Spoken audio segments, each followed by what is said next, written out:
الحمدللہ رب العالمین والعاقبۃ للمتقین والصلاۃ والسلام علی رسول الکریم اما بعد۔ بات حدیث نمبر 3364 کے تعلق سے بات چل رہی ہے۔ حدیث لمبی ہے، آج امید ہے کہ انشاءاللہ بات مکمل ہو جائے گی۔ بات یہاں تک ہوئی تھی کہ اسماعیل علیہ السلام جب دوسری شادی کر لیے تو ان کے والد آئے اور دوسری بیوی سے ان کی ملاقات ہوئی اور بات چیت ہوئی۔ اشارے میں انہوں نے پیغام دیا کہ اپنی اس بیوی کو پاس رکھیں، یعنی طلاق نہ دیں۔ کہہ رہے اس کے بعد کافی دنوں تک ابراہیم علیہ السلام نہیں آئے۔ ثم جاء بعد ذلك واسماعیل یبری نبلا لو تحت دوحة قریبا من زمزم۔ کہہ رہے پھر اس کے بعد ابراہیم علیہ السلام آئے، یعنی دوسری بیوی سے ملاقات ہو گئی، لیکن اسماعیل علیہ السلام سے ملاقات نہیں ہوئی تھی، چلے گئے تھے۔ لیکن کچھ عرصے کے بعد واپس ابراہیم علیہ السلام آئے تو ابراہیم علیہ السلام نے دیکھا کہ اسماعیل علیہ السلام زمزم کے قریب ایک بڑے درخت کے نیچے، یعنی پیڑ کے نیچے تیر بنا رہے ہیں۔ تیر کمان جو جانتے پہلے استعمال ہوتا تھا۔ تو ابراہیم علیہ السلام آئے تو دیکھے وہ مشغول ہیں کسی کام میں۔ کام کیا ہے کہ وہ تیر بنا رہے ہیں۔ پہلی بار آئے تھے جب پہلی بیوی سے ملاقات ہو گئی تو وہ روزی کے تلاش کے لیے گئے تھے۔ دوسری بار آئے، اس حدیث میں 3 بار آنے کا تذکرہ ہے، تو دوسری بار بھی ان کو پتا چلا کہ روزی کے تلاش کے لیے ہے۔ تیسری بار جب آئے نا تو دیکھے کہ وہ تیر بنا رہے، یعنی یہ کہ پھری ان کو نہیں پایا۔ اس میں نمونہ ہے کہ دنیا میں ہمیں فری نہیں رہنا چاہیے، کچھ نہ کچھ کام کرنا چاہیے، جو انبیاء کی سنت ہے۔ اور ہمارے یہاں کچھ نہیں، خاص طور پر وہ ہمارے جوان جن کو باپ دادا سے تھوڑی خوشحال زندگی مل گئی۔ سب کی بات نہیں کرتا نا، اکثر تو موبائل، کھانا، سونا اور بے جا خواہشیں پوری کرنا، اس کے علاوہ کچھ نہیں۔ تو ابراہیم علیہ السلام نے دیکھا کہ اسماعیل علیہ السلام زمزم کے پاس وہی درخت جہاں چھوڑ کے گئے تھے بیٹھے اور تین بنانے میں مشغول ہیں۔ فلما رآہ قام الیہ، جب اسماعیل علیہ السلام نے اپنے والد کو دیکھا تو کھڑے ہو گئے، ہونا ہی تھا، کافی دنوں کے بعد ملاقات ہو رہی ہے۔ فصنع کما یصنع الوالد بالولد والولد بالوالد، تو انہوں نے آپس میں ایسا معاملہ انجام دیا جیسے ایک باپ اپنے بیٹے کے ساتھ کرتا ہے اور ایک بیٹا اپنے باپ کے ساتھ کرتا ہے۔ یعنی کافی دنوں کے بعد جب باپ بیٹے کی ملاقات ہو تو کتنی گرم جوشی سے ملتے ہیں، وہ تو ان کو ہی پتا جو اس حالات سے گزر رہے ہوتے۔ تو ایسے محبت، اور چونکہ محبت بھی بے پناہ تھی، اور بندہ جب دور رہتا ہے نا تو محبت کچھ اور ہی بڑھ جاتی ہے۔ ہمارے یہاں قریب رہ رہے اور جوائنٹ فیملی میں رہ رہے کہ نا دل کے جتنے درائچے ہوتے سب کے اندر نفرت بھر جاتی ہے، دنیا بھر کی عداوت پنپ جاتی ہے۔ وہاں کیا اتنے دور تھے، کافی دنوں کے بعد ملاقات ہوئی تو محبت پیدا ہوگی اور بڑی گرم جوشی کے ساتھ ملے۔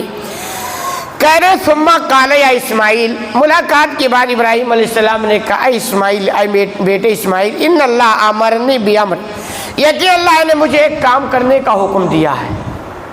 قال فاصنع ما امرک ربک، تو اسماعیل علیہ السلام نے کہا ابو جو اللہ نے حکم دیا کرو اس کو۔ قال وتعیننی قال ویونک، ابراہیم علیہ السلام نے کہا کیا تم اس کام پر ہماری مدد کرو گے؟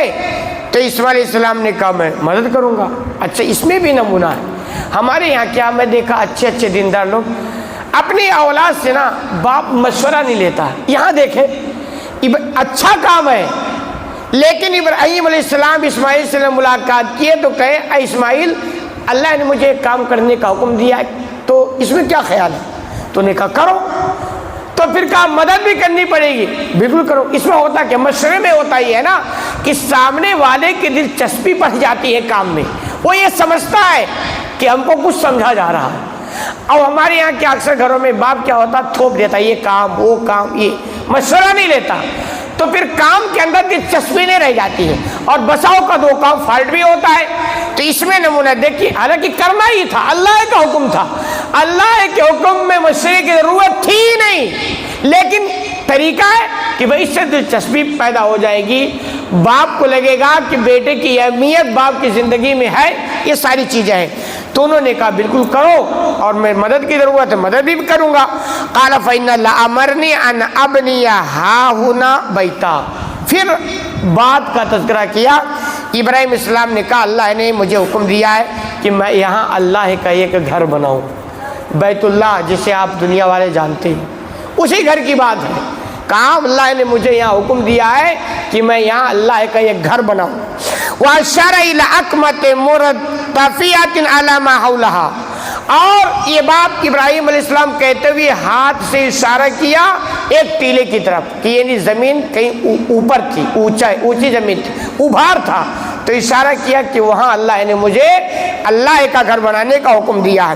کہہ رہے قَالَ فَإِنَّ ذَلِكَ رَفَعَ الْقَوَاعِدَ مِنَ الْبَيْتِ، اس کے چاروں طرف بیت اللہ کی بنیاد میں وہ دونوں دیوار کھڑی کرنے لگے، یعنی تعمیری کام شروع ہو گیا۔ فَجَعَلَ إِسْمَاعِيلُ يَأْتِي بِالْحِجَارَةِ، چنانچہ اسماعیل علیہ السلام پتھر لاتے تھے اٹھا کے، وَإِبْرَاهِيمُ يَبْنِي، اور ابراہیم علیہ السلام تعمیر کا کام کرتے ہیں۔ کیسے لوگ کرتے ہیں؟ گھر کیسے بناتے ہیں؟ اٹھانے والا ایک ہوتا ہے، لگانے والا ایک ہوتا ہے، تو باپ بیٹے دو ہی تھے۔ اسماعیل علیہ السلام پتھر اٹھا کر لاتے تھے اور ابراہیم علیہ السلام اس پتھر کو دیوار کی شکل میں لگاتے تھے۔ حتی اذا ارتفع البناء جاء بهذا الحجر، کہہ رہے جب دیوار تھوڑی بلند ہو گئی تو اسماعیل علیہ السلام پتھر اٹھا لائے، فوضعه، اور اس کو رکھ دیا دیوار کے پاس، لہو فقام علیہ، ابراہیم علیہ السلام اب اس پر کھڑے ہو گئے۔ کیسے لوگ مکان بناتے، دیوار اونچی ہو جاتی ہے تو کچھ اس پر چڑھنے کا بناتے نا، وہی طریقہ تھا کہ دیوار اونچی ہو گئی، ایک پتھر لا کے رکھ دیے اور اس پتھر پر کھڑے ہو گئے۔ وَهُوَ يَبْنِي، اور اس کے بعد پتھر پر کھڑے ہو کر وہ تعمیر کام شروع کی۔ وَإِسْمَاعِيلُ يُنَاوِلُهُ الْحِجَارَةَ، اور اسماعیل علیہ السلام ان کو اٹھا کے پتھر دیتے رہے۔ باپ گھر بنا رہا اور بیٹا پتھر اٹھا کے دے رہا ہے۔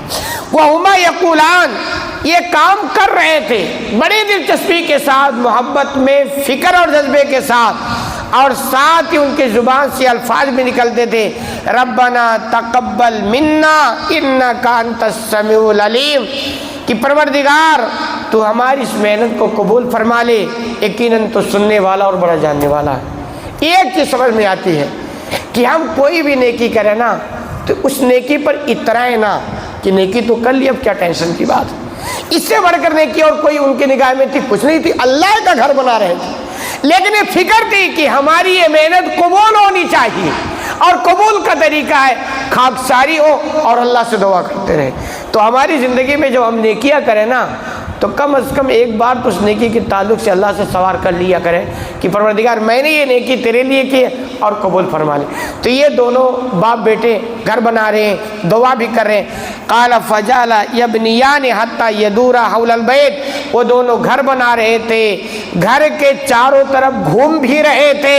وہما یقولان، اور دونوں زبان سے یہ کہہ رہے تھے مسلسل، ربنا تقبل منا انک انت السمیع العلیم، پروردگار ہماری اس محنت کو قبول فرما لے، یقیناً تو سننے والا اور جاننے والا۔ تو دعا کی اہمیت ہے۔ تو یہ لمبی حدیث تھی جس میں ابراہیم علیہ السلام، ان کی بیوی ہاجرہ، ان کے بیٹی اسماعیل کا مختصر واقعہ، ساتھ میں خانہ کعبہ کے بنانے کا بھی واقعہ ہے۔ اللہ رب العالمین سے دعا ہے کہ الہ العالمین تمہیں کہنے سننے زیادہ عمل کرنے کی توفیق عطا فرما۔